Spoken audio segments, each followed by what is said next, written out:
So as I said before, we want our HRIS to be cost efficient. We want to make sure we do a return on investment analysis to make sure the cost for the system does not exceed the benefits that the system will bring to us. There are plenty of ways that we can get cost savings. Obviously, having a centralized system that coordinates all sorts of things, it's a time saver, and by definition becomes a money saver as well. Because if I usually spend 20 hours doing something and now I only have to spend 5, that gives me 15 hours to direct to something else, to improve productivity and to improve systems in the organization. So I absolutely want to make sure that I'm using a system that actually will create benefits for me. So you want to make sure you're just doing a good return on investment break-even point analysis to make sure that the cost for the system does not exceed the benefit of the system.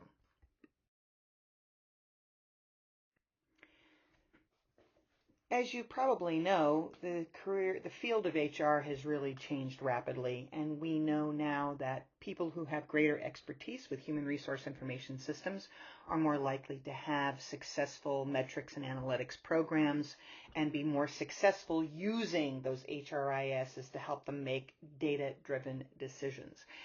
The more that we get good data from our HRIS, the better we are able to make predictive and prescriptive analytics to predict things and then prescribe behaviors in order to achieve the outcomes that we want. At the end of the day, HR has gone from a very soft, we like people and we take care of people approach to things to a very data-driven analytical approach to making sure we understand how to make better decisions using quantitative methods. We've become more scientific in our approach, more analytical in our approach, more empirical in our approach. One of the biggest concerns for using HRIS is data privacy. And of course, individuals want and need to have control over their personal data to ensure that it is accurate and accurately represents things, because data input errors can happen. And when there's no transparency, we can have people that are creating misleading data behind the scenes if we have no access to be able to verify and to make changes accordingly. So employees need to have access to their private data. So you have to make sure your HRIS system has an employee portal where they can see all of their data and access that and be able to make requests to have changes made when need be. There's some other things that I think are kind of interesting and are a concern is what we call scraping and crawling. Scraping and crawling are basically online sources that go everywhere, and they can override security protocols and things like that to access private data on social media and things like that. So basically it goes out and looks for everything that has your name on it and can be identified as part of you in a very systematic manner. And I find them disturbing and concerning. So I think it's important that we make sure our data is really protected in the organization through encryption and other sources and tools to do that, because we don't want to see scraping and crawling happening with our employee private data. There are 3 categories of data. One is anonymous data, where it's just information that has no connection to my name. Confidential data, that the information is available, but my name is held confidential. And the other thing is personally identifiable data, where it is publicly my data and my name attached to it. Obviously, different categories of privacy are important. Anonymous data is relevant when we are doing aggregate analyses, but when we are looking at individual benefits and individual pay plans and individual performance improvement plans and performance management plans, that can be held confidential, which means my name is not available to people, but the data is, and we keep those 2 things separate. And then personally identifiable things are things that are publicly known. It's not a big deal. And so all of these need to be addressed in your HRIS system. Social Security numbers are the most important thing to keep private, and this is a big issue even at the federal level right now, with DOJ accessing Social Security information and the lack of security for many of their ventures. But those issues aside, we know as an organization we are obligated to keep Social Security numbers private and secure because they are the central piece of information needed for identity theft. And if we leave ourselves vulnerable to cyber attacks where Social Security information can be accessed, then we run the risk of lawsuits and things of that nature. So there are state and federal laws that require us to keep this information private. And it has to be secured in a both virtual and physically secured location. So yes, we have digital information available in the cloud, and we also have it available in paper and pencil files in a secure location. Typically, there are file storage locations where information can be stored in perpetuity. In conclusion, the most important thing with respect to HRIS that we have to pay attention to is cybersecurity. It is absolutely important that we make sure that the data is not accessible to the public and that certain information is either held anonymous, confidential, or can be deemed public information, and that that has the appropriate levels of encryption to protect it accordingly. We are obligated ethically as well as legally to make sure our employee data is protected. There are a number of ways that we can provide data security. Number one is two-step authentication. And we see this certainly with our SIUE emails, with credit cards, with all sorts of things where you have to put in your password and then they have to authenticate whether or not it was you that actually put it in the first place. And so there's all sorts of different systems to be able to do that. There are great password management software. Dashlane is a great one that helps us to create strong passwords that are difficult to break because often we use information that is easily predictable. My birthday, somebody else's birthday, my anniversary date, my kids' names, and I'm guilty of that myself, obviously. But there are great tips out there. The longer the better, the more the mix of numbers and letters and symbols, the better. Upper and lowercase, it should be very unique and it should be generated randomly.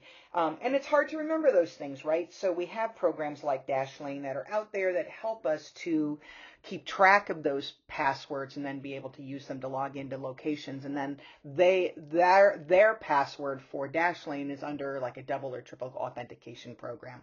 I don't know if there's such a thing as a triple authentication program, but I know that it's pretty complex to be able to get into and to access those accounts. So you need to have a great system in place to be able to do that. So make sure you have a good software, good passwords to your systems. Blockchains is also a great way to do this. I don't know a ton about blockchains other than I know it is a digital technology infrastructure that helps us to have an encoded database of information. So the blockchain encodes the entire database as opposed to individual pieces of data. And it really has a tremendous potential to be used. Blockchain is often used with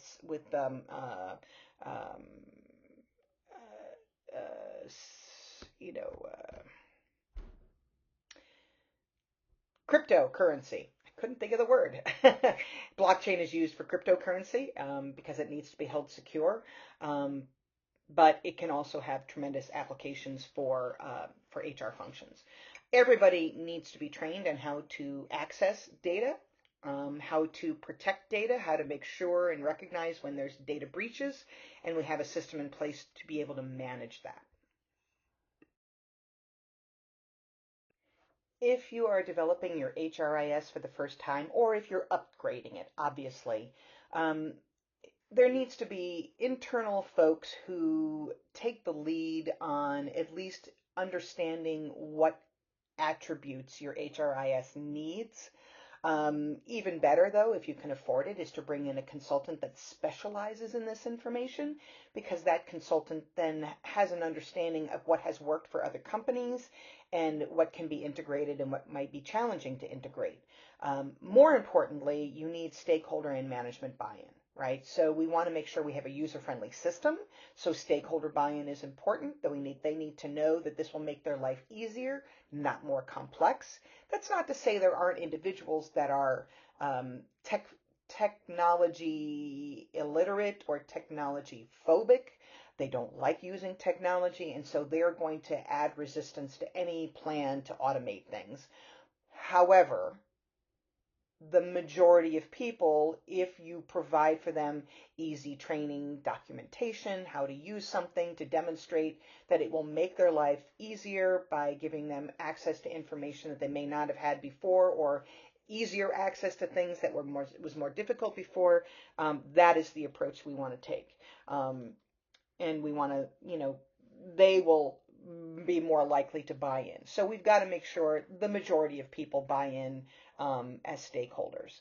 Management buy-in has to be there too, because they're the ones that provide the money. They're the ones that are going to be accessing and utilizing this more often than not. And so if we don't have management buy-in, we're in deep trouble. So both managers as well as the stakeholders, the ones who may be using or accessing or inputting the information, it all needs to create a system where everybody in the company's needs are being addressed in the software, and that we are bringing in somebody with expertise to be able to manage that.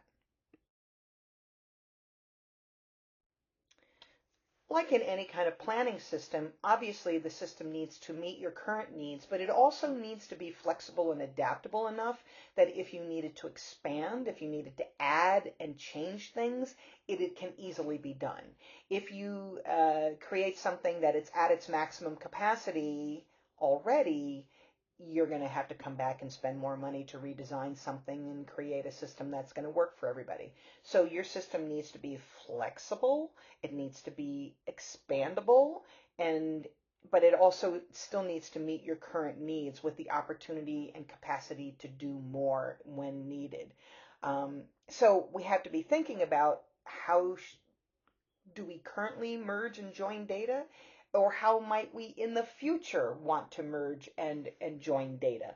So right now I might not think I need to know this and that information, but I might a year from now, as trends and metrics and analytics change and adapt over time.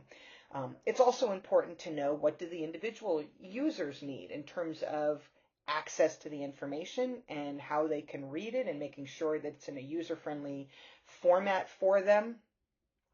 And what do our HR professionals who are using HRIS systems, what do they need to make that work?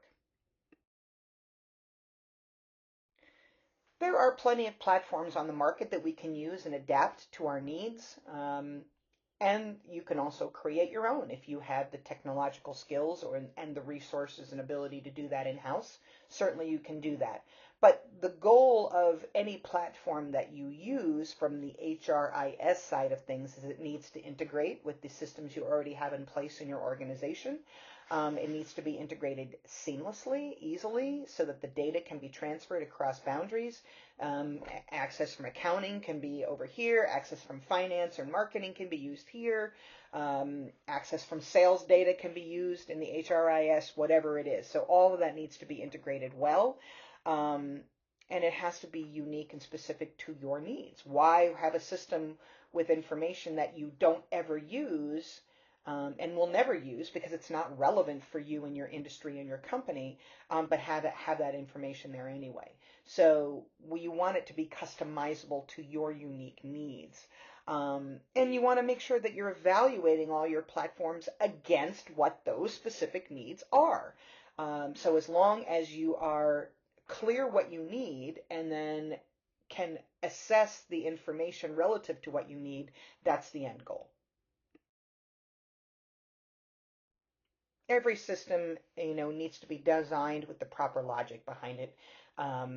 And so what is the logic of the design and the way it's created, the flow of the information, and the actual physical structure of it? Can I get in? Can I easily access what I need to access? Is it user friendly? Are we sure that the software and the hardware we will make it realistic to be able to use? Again, it's important to write out what you want your system to do first, to know that this has to feed into this and this needs to feed into this, because the more that we can document things up front, it's easier for our coders to decide to design it in behind the scenes.